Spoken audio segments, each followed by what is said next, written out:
Na terceira e última parte desta aula pública, o professor Walter Pomar responde a perguntas do público da UFABC, em São Bernardo do Campo. Eu gostaria de perguntar para o professor Pomar como conseguir fazer uma agenda da esquerda latino-americana para essa resistência conservadora. Em termos de agenda, no sentido de objetivos programáticos, eu não acho que haja grande novidade, porque o que está posto para a região é integração produtiva, integração na área de comunicação, integração na área cultural, integração política, você aproveitar as riquezas naturais, sociais, materiais da região de maneira sinérgica, ou seja, o que existe hoje separado em um grupo grande de países, utilizar isso de maneira integrada, potencializar o mercado interno que nós temos e fazer um crescimento voltado para dentro. E criar aqui na região um polo industrial e tecnológico que compita com os outros grandes polos industriais que existem no mundo, notadamente nos Estados Unidos, na Alemanha e na China.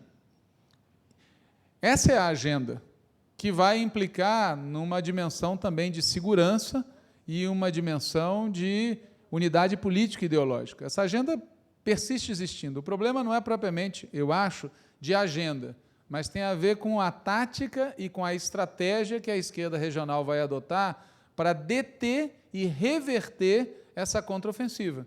Aqui no Brasil, em especial, há uma certa quebra de expectativa até dentro da própria esquerda, né? Se isso representa a necessidade de uma reformulação, de que as estratégias, o pensamento, muitas vezes até princípios da esquerda sejam repensados.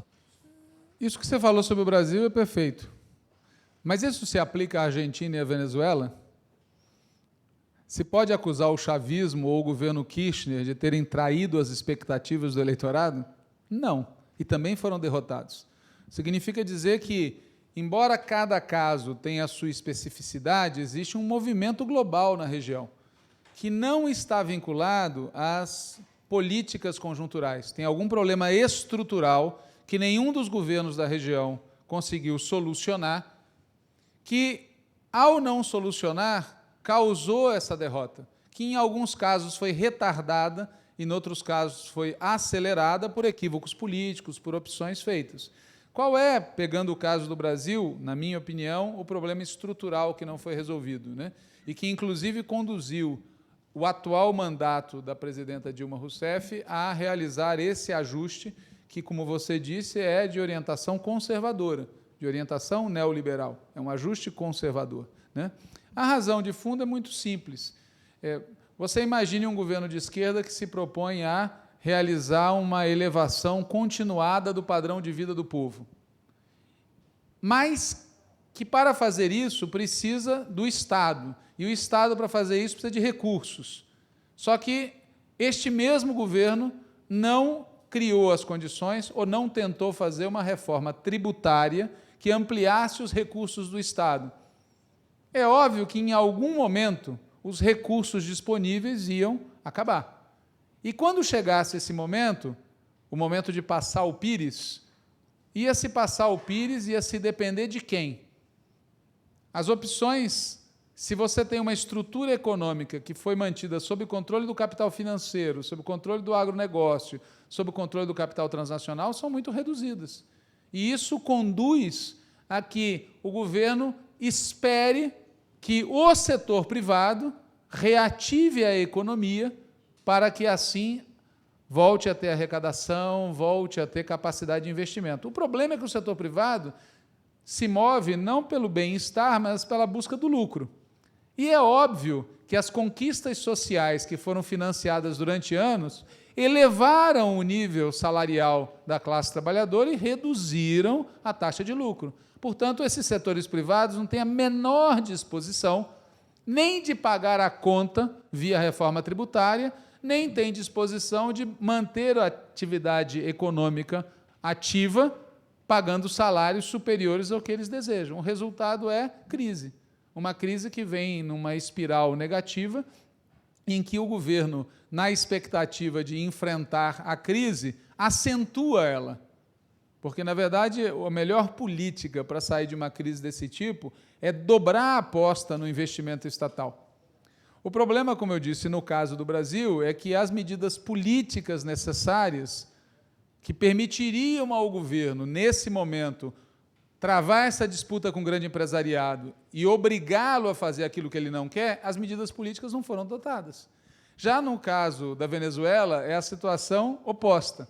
As medidas políticas foram adotadas, o governo tinha, num determinado momento, força para fazer as mudanças econômicas que necessitava, só que, por uma razão de concepção, por uma visão equivocada, pela perda do momento correto, não utilizaram a força política que tinham para fazer a mudança econômica. Aqui, como eu disse, o caso é o oposto. Qual é o impacto da avançada da direita na Venezuela com o ambiente institucional brasileiro?